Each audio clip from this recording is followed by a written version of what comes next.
This is the British Columbia Football Conference, and today's player spotlight is with none other than the leading receiver from the 2018 BCFC season, Brandon Poulin. Brandon, how you doing? Good. How are you, Blake? You rocking the Valley Huskers swag? Yeah, unfortunately, I had to. Where's the scarecrow? We didn't make any clothes with a scarecrow on it.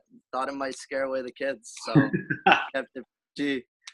Get coach to get on that. Yeah, for sure.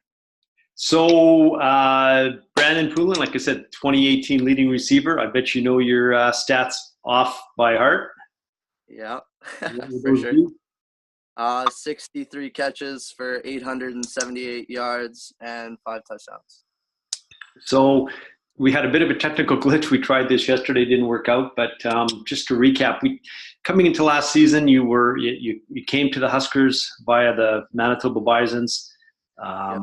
What were your expectations last year coming out to BC? What did you know? What did you think you were going to do on the field? Any surprises? I don't think there were any surprises. Me and coach had a really good relationship prior to me coming out here. So I kind of knew where I stood on the field, that I was coming from university, not really playing that much, and going to junior, I would be playing almost every snap and trying to play as many positions as I could. So kind of when I got out here, it was just I was dealing with an injury, so I was trying to get on the field as quickly as possible just to produce. But I feel like I hit every single goal that I set for myself personally coming out here. So next year, it's more of just a leader role and see where things go from there. What was the biggest difference between U Sport and junior? What was the adjustment and why the difference in success? I think the main thing is the therapy level. I think people don't realize like how important it is keeping your body maintained at the right level so you can perform on the field. At the CIS level, they keep people fresh all the time, so you can just keep rotating guys constantly. But in junior, you really have to take care of your body, and you have to be a professional about it every day.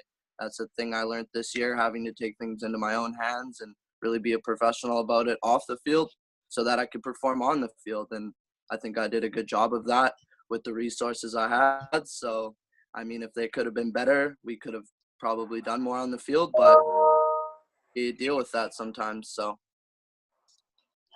Um, let's go back. Talk about Brandon Poulin, native of Winnipeg, Grand Park High School.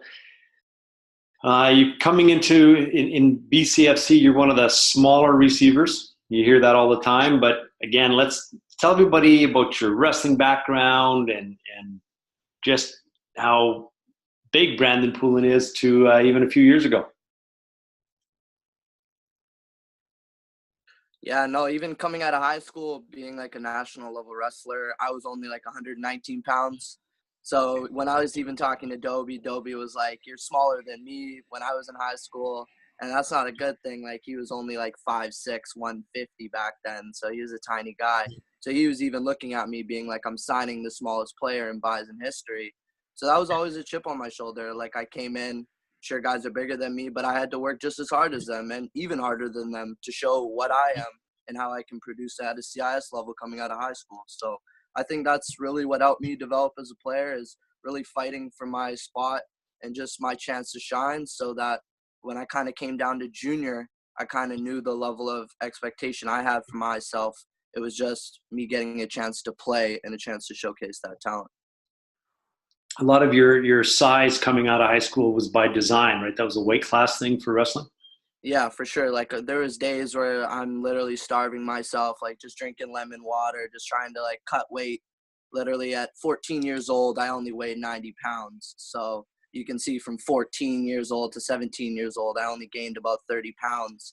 When most people, they're going through maturity, they're gaining 60, 70 pounds. They're getting a lot bigger than me, but it was all by design. I was still working harder than them. So I feel like it was all calculated plan of action. So I feel like I'm a lot stronger and a lot tougher than I am. You see my weight, my numbers in the weight room, they prove for themselves too. So it's all essentially just hard work and how bad do you want it, really. And your weight isn't unheard of for a professional athlete. I know we talked about this. There's a lot of professional football players your weight playing Oh in yeah. the NFL. Like Brandon Banks is only like 155 pounds right now, I bet. Like I'm only about 166 pounds right now. I'm not that heavy, but I plan to get heavier over the years come. Like, I'm only 21, almost 22, so I have some time to build on that weight, maybe 5-10 pounds a year, build it on slowly to keep that speed. So it's all just a process, and you really just have to trust it at the end of the day. Let's just go back a little bit to the Huskers season last year. You were one of kind of a trio or even a foursome that came from the Bisons. Julian Winnick, your quarterback, came with you. He's aged out. Yourself, Anthony Dick, who's also graduated, and Remy. Pronounce Remy's last name for me. Remy Tashevo. Right, Remy Tashevo. The three of you receivers, you had a real good chemistry with Julian. So you and Remy are back. I understand you don't know for sure who your quarterback's going to be at this point. No, I haven't heard anything on quarterback. Not having the chemistry they had with Julian, what's going to be the key to clicking with the new guy, whoever that might be? The main thing is just going to be timing and us working off the field and just really gaining that chemistry. It really doesn't come quick. It took me and Julian 4 years at U of M and Valley together. We've been together. We know every second nature thing we do on our routes. So I think it'll really take the new quarterback coming in and really being a hardworking kid and really loving football, because that's what Julian was. He was a hardworking quarterback. You never had to bug him to go throw or to go get extra reps. He would just fed off of that. So I really want the new guy to come in and really not be bugged by me bugging him to always go train and always go throw a couple hours a day. Then I'm really relying on him to get me to the next level. I think one thing you did have to bug Julian about was to get that boy to talk. He was pretty quiet compared to you, if I remember. Yeah, I got Julian out of his shell a little bit. You should have seen him at 2015 at Bison's. I don't think he said a word to anyone. Even Dobie said that's the quietest kid I've ever heard. But now you have a conversation with him. He's a total different guy. His mindset's completely changed. So that's my guy. I love the guy. That's my quarterback, and he's going to do really big things at the CIS level that I think people didn't think he could do. Let's talk about you're still in Winnipeg. You're going to be out in BC in about 3 weeks for BC Lions E-Camp, which is an evaluation camp. Now you are draft eligible, correct? No, I'm not. You're not in the draft, but you're not a junior territorial pick, are you? No, I'm not. Okay. Yeah, I'm not CFL draft eligible until 2021 because of the redshirting things I had to go through with U of M. I redshirted 2015 and 2016, so that freezes my draft eligible clock. So I don't think even this BC Lions camp I could get picked up on a practice roster or anything like that. I don't think that's possible. It's just another chance to showcase your talent. Just to get seen, if nothing else, for down the road. Yes, exactly. Because I'll be a fifth-year player after this year of junior. So if I don't go back to university, I have a year gap before my draft year. So I need some tape. I need some film. I need to be in scouts' eyes for sure. So once the season's over, so you're graduating from the Huskers at the end of the season, how high is U Sport on your radar? Are you actively looking to go to school, or is it just where's that? Yeah, I'm definitely dealing with a lot of personal issues right now and just trying to get through life, but I'm definitely in the works with CIS teams right now, talking about half the CIS, but I definitely have my eyes dead set on Western, going to Western in 2020, just trying to figure out my schooling because I wasn't really a big school guy coming out of high school. It's kind of a thing I regret is not focusing on school in high school. And as I get older, I really preach that to kids coming up is really focus on your studies because it'll make football so much easier. So once I get school in order for 2020, hopefully you'll see me in Purple Rain at Western 2020. Is that a Western hat? No, I wish it was a Western hat. They got to send me one. It's a Raptors hat, though. Okay, Coach Marshall, if you're watching this, send this boy some swag. Yes, sir. Brandon, we talked about this before, and you alluded to it now. A young man, you're grade 11, you're grade 12.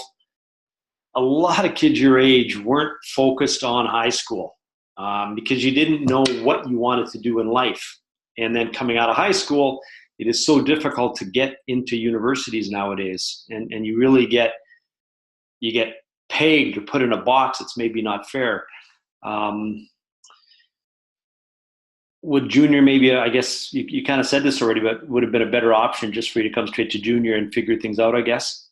Yeah, no, for sure. If I could go back to being a 17, 18-year-old kid like I was in grade 12, I would definitely take the BC route because I wasn't really a school-orientated kid, and I wasn't planning on getting a degree anytime soon. And that's really all you go to university for at a high school is if you're a school kid and you want to get a degree and build in that program, if you feel that program has a school that you have a program you fit well in there, if that's like science program, business, anything like. But if you're not dead set on going to school and getting a degree, I definitely encourage going to the CFC team, PFC team if you're in Winnipeg, any team you can find, because it'll just give you more exposure. You're playing football. You're not going through all the politics that CIS players go through. And it just ultimately gives you a better chance of going where you want to go. So ultimately, if you're a grade 12 kid right now and you don't know where you stand, I feel like you should really focus on if you're a school kid or are you a football kid, if you're trying to get a degree or are you trying to go to the CFL. So that's what I would preach to kids now.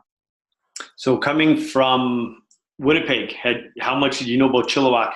How much you know about what was it like living in Chilliwack last year? I knew a couple things about Chilliwack just because one of my teammates at U of M played on Chilliwack, Reed McMorris. So I knew a couple of Chilliwack people, and Coach being there, he kind of told me it was a small town, and that's kind of what I was looking for. I didn't want it to be in a big city environment anymore. I just wanted to go and just play football and grow and be a man kind of and do my own thing. So I didn't really want it to be in that big city atmosphere anymore. So it was good going to Chilliwack.